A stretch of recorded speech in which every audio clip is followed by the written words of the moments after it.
ओम श्री गुरवे नमः। ओम शांति शांति शांति। प्रणाम भगवान।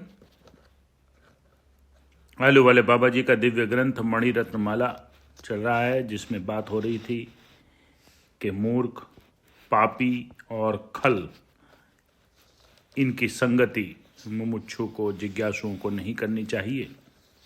इसी में एक दृष्टांत दे रहे हैं। एक साहूकार मिजाज का तेज था।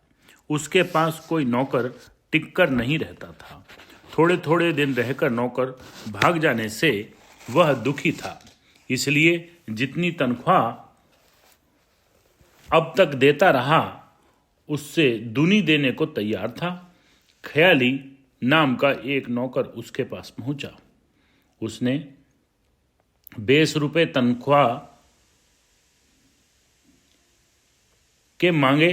साहूकार ने कहा, मैं 20 रुपये दूंगा, परंतु तू नौकरी छोड़कर जा नहीं सकता।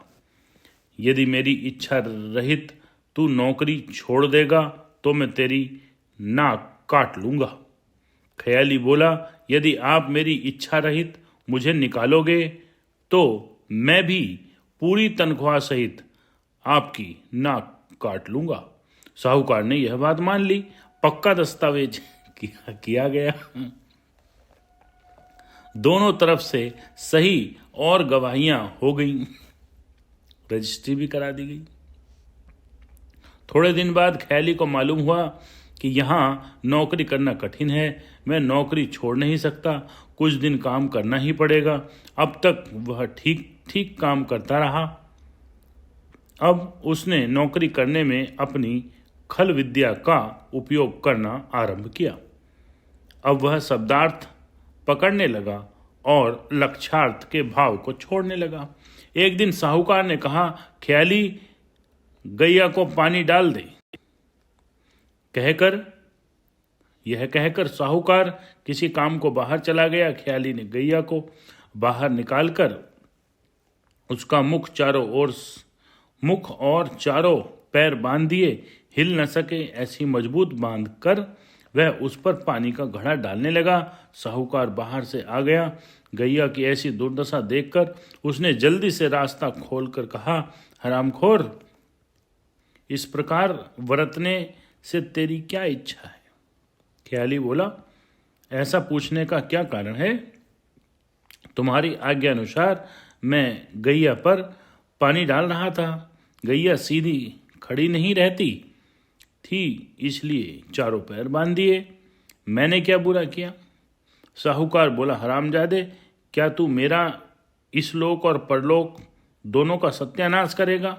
यदि मेरे आने में विलंब होता तो गोहत्या हो जाती। पश्चात साहूकार ने नौकर को बहुत सी गालियां देकर ही संतोष कर लिया, क्योंकि वह उसे निकाल नहीं सकता था। कुछ दिन तक ठीक ठीक काम चला। एक दिन साहूकार ने कहा, ख्याली, मैं बाहर जाता हूँ, तू बगीचे को साफ कर रखियो। यह कहकर साहूकार बाहर चला गया। उसके जाते ही ख्याली ने हाथ में कुल्हाड़ी लेकर बगीचे के पेड़ों को एक तरफ से काटना प्रारंभ किया और थोड़ी देर में बगीचे को काटकर लकड़ी पत्तों का ढेर लगा दिया। सेठ बाहर से आकर नौकर से पूछने लगा, क्यों, क्या बगीचा साफ कर दिया? ख्याली बोला, जी हाँ, बगीचा साफ हो गया। अब कूड़ा फेंकने देने का ही काम बचा है। साहूकार देखने गया तो उत्तम उत्तम वर्षों के पेड़ों का नाश किया हुआ देखकर बहुत क्रोधित हुआ और नौकर को बुलाकर, दुष्ट, नमक हराम, सब पेड़ काटने से तुझे किसने कहा था? ख्याली बोला, सरकार, आपने ही तो सारा बगीचा ठीक ठीक साफ कर देने का हुक्म दिया था। सब पेड़ काटे बिना बगीचा कैसे साफ होता? साहूकार बोला, मैं समझता हूं कि तू मेरा नाश करने को ही रहा है। जा, जितने बड़े बड़े लकड़े तूने काटे हैं उन सबको घर में ले जा। ख्याली सब लकड़ों को घर में पहुंचाने लगा। सब तो पहुंच गए, एक भारी लकड़ा रह गया। उसे लेकर घर पहुंचा। वहां साहूकार की मां खड़ी हुई थी। ख्याली ने कहा, माँ जी, इसे कहाँ डालूं? डोकरी ने कहा, जहां रखे हैं वहीं रख दे। ख्याली बोला, वहां अब जगह नहीं है। डोकरी बोली, किसी और जगह रख दे।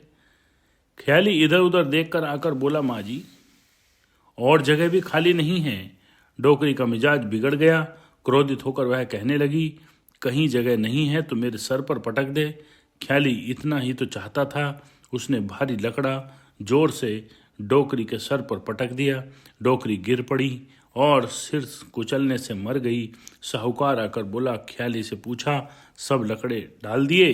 ख्याली बोला, जी सरकार। साहूकार ने कहा, माँ जी कहाँ हैं? ख्याली बोला, लकड़े के नीचे आराम से सो रही हैं।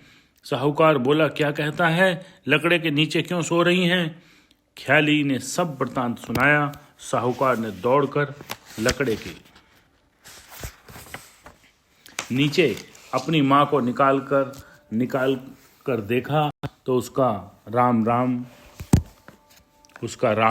रम गया था। साहूकार क्रोधित होकर बोला, ख्याली, बस अब मैं तेरी नौकरी से थक गया हूं, मुझे तेरी नौकरी नहीं चाहिए। ख्याली बोला, आपके कहे अनुसार नाक कटवानी होगी। साहूकार बोला, तुझ जैसे दुष्ट से मेरा पीछा तो छूट जाएगा, नाक भले ही जाए। यह कहकर साहूकार ने ख्याली की सब तनख्वाह चुका दी और साथ में अपनी नाक की नोक भी कटा कर दे दी। जो अत्यंत पापिष्ट पाप में है वह नीच है।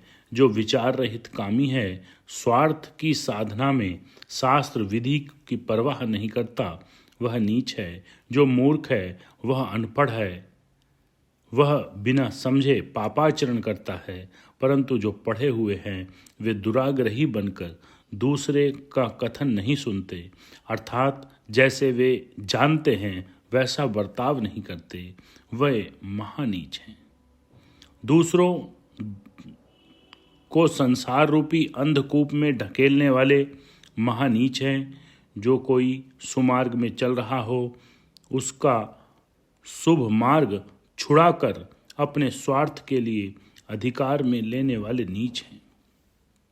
उन सब बातों को त्यागने वाला ही उनसे होने वाले कष्ट से बच सकता है। लोग भंगी को नीच कहते हैं।